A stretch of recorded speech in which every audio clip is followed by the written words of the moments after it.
all for the BSc third semester and also welcome to my first class of your third semester.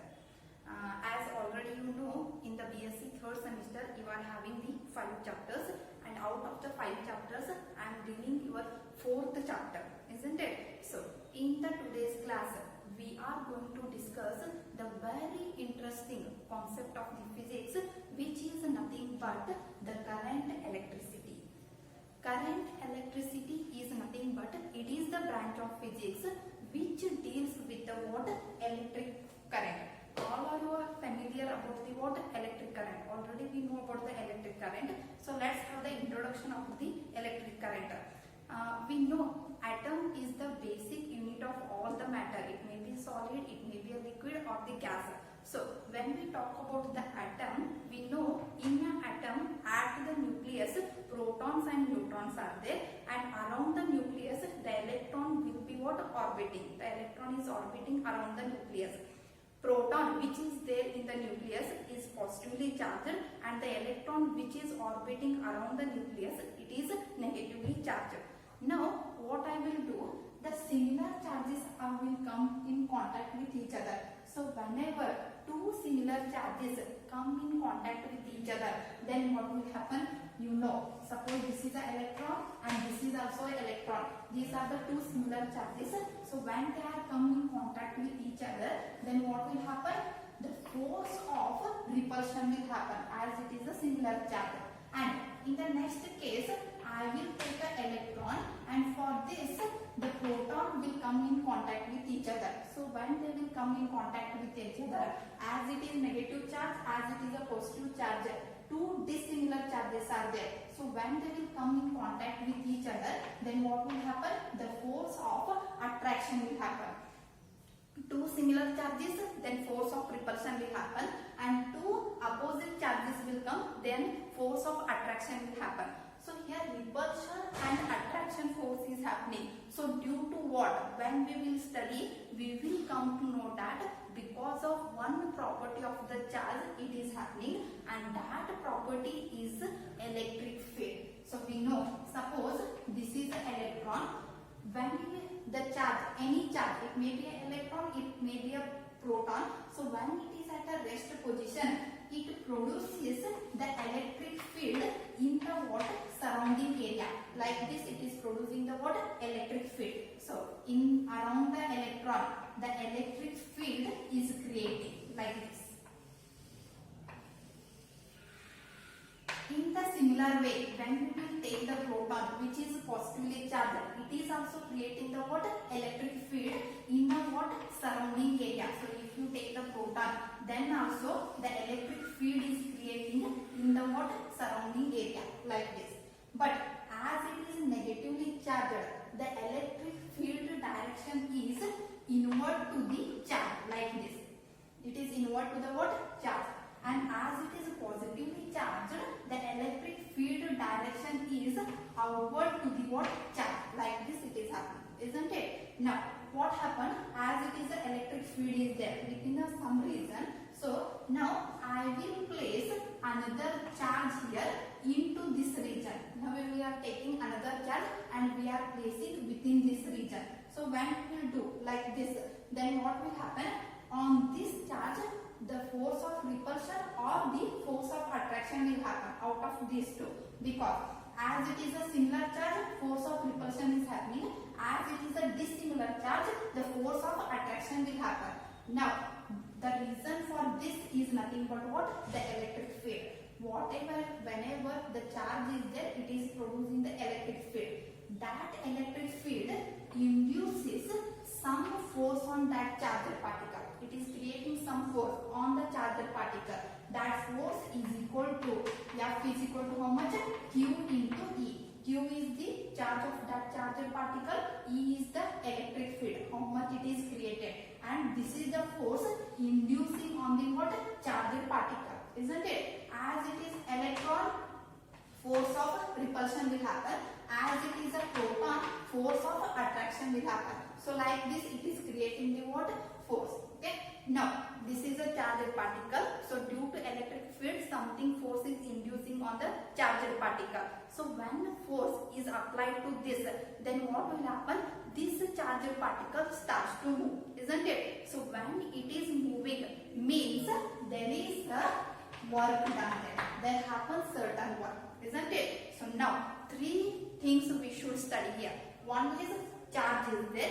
So because of charge, the electric field is creating, and because of the electric field, something work is happened. So that work happened is nothing but electric potential, isn't it? So charge, due to the charge, electrical field, and due to the electrical field, electrical potential is creating. See, for all these cases, one common point is there, and that common point is nothing but the whatever the charge we had taken, it is at the rest position. So whenever any charge is at the rest position, it is creating the electrical field, and that electrical field inducing a force on another charged particle, and because of that the work done, and that is nothing but the electric potential. So like that is happening. So the charge must be at a rest position to happen all these things. Now we will forward. What we will do, so whatever the charged particle is there, now we should move that charged particle. The whatever the charged particle is there, this is, we should move that. If a charged particle want to move, then certain force should apply on the charged particle, and that force or energy is coming from the external source, isn't it? And that external source is nothing but battery, we will say, isn't it? That nothing but for this charged particle, when you will supply the battery, when you will connect the battery, then battery will supply certain energy to this charged particle, and that energy makes the particle to move, isn't it? So when that particle is moving, it is producing the what? Electric current. Whenever the charged particle starts to move, it is creating the what? Electric current. So can we say electric current is nothing but the flow of charge, isn't it? So the flow of charges is nothing but the what? Electric current. Okay. Now when we want to move the charges, some charges we should get first, isn't it? Now I am talking about two materials. One is a conductor and second one is an insulator. So already you are familiar about conductor and the insulator. The main difference between the conductor and the insulator is nothing but conductor contains many free charged particles, means electrons, and insulator means it doesn't contains the electron or the free charged particle. So now I will take the conductor because we want to move the charges. So first we should have the charge there. That's why I am taking the conductor here like this. Conductor is rich of what? Electrons. So here free charged particle is nothing but what? Rich of electrons. Many electrons are there in the conductor. Now starting, these charged particles are at the rest position. So now we should move that charged particle. So because of that, I will connect the conductor to the what? External source to supply the energy. When we supply the energy, then only they can start to move. So to supply the energy, what we are doing? We are connecting to the what? Battery. So you know, in a battery, the positive terminal will be there and the negative terminal will be there. When you are connecting to the battery, then what will happen? Here electrons are there. As they are negatively charged, they will attract to the positive of the battery, because similar charges attract with each other, and as it is negatively charged, it will repel to the negative of the battery, isn't it? Here you see this electron, this is negative and this is also negative, so they will repel. At the same time, they will attract to the what? Positive of the battery. So because of this reason, whatever the electrons there in the conductor, they will start to move in only what? One direction.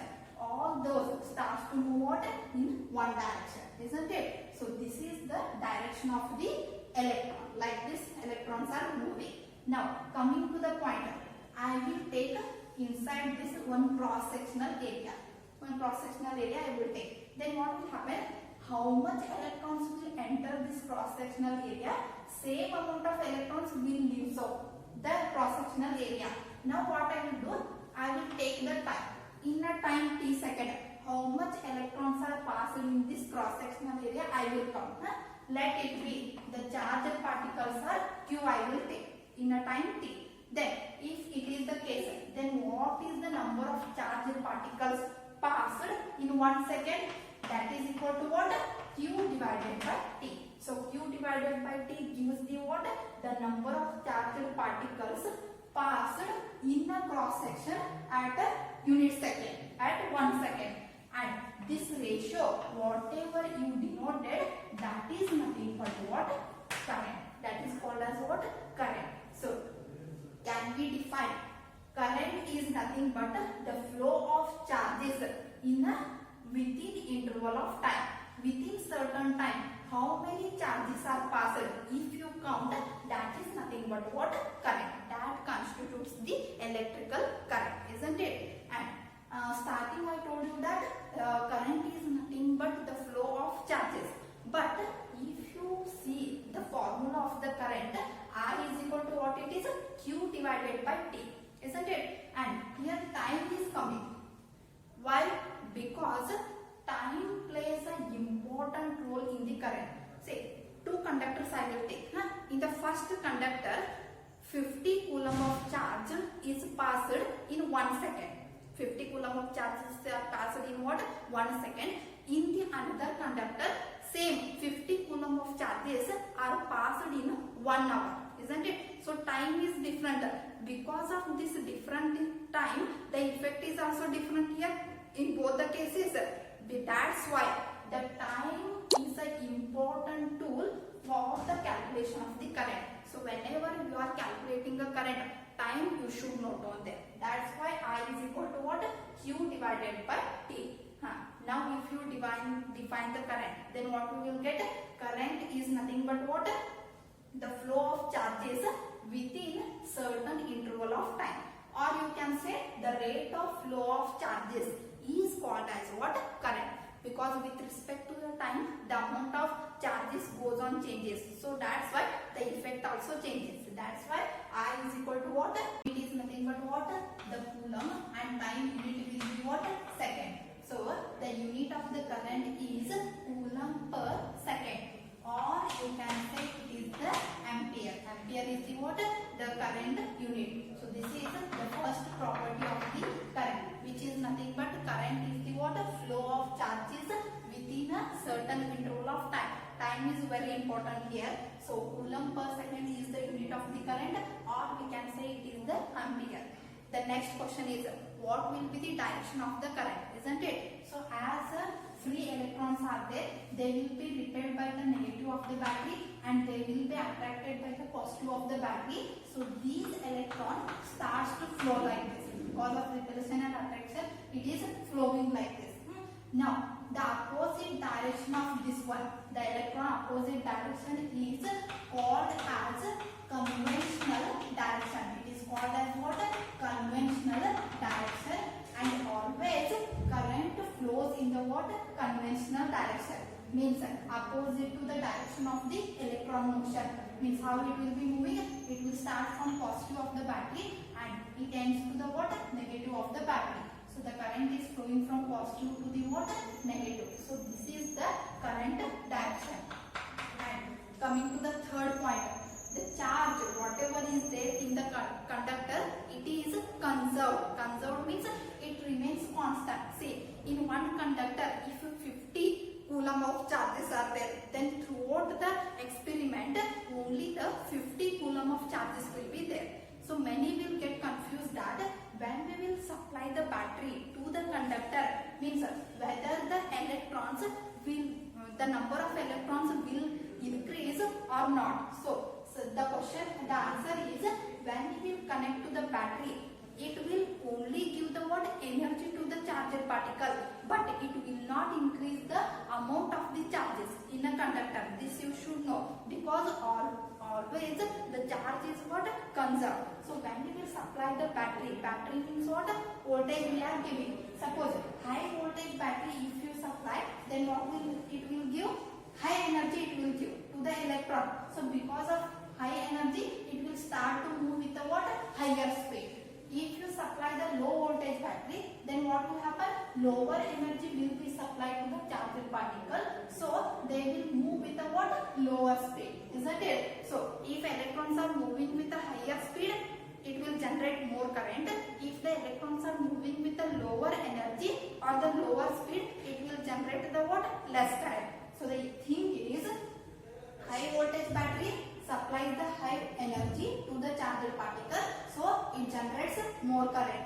Low voltage battery supplies low energy to the charged particle, so the current whatever generated is also what? Low. So this is what the thing. Then the last thing is, so three things we studied. One is current unit is coulomb per second or ampere you can get, and second one is the direction of the current. Always current will be moving in the what? Conventional direction, which is opposite to the what? Direction of the current. And the third thing is nothing but what? The charge is conserved. It may not be created, it will not be destroyed. And the last important property of an electrical current is, what is the effect of the electric current? Some effects of electric currents are there, isn't it? So in the next class we are going to discuss about the fourth property of the electric current. What will be the effect of the electric current? Okay, so this is what the brief introduction of the current electricity.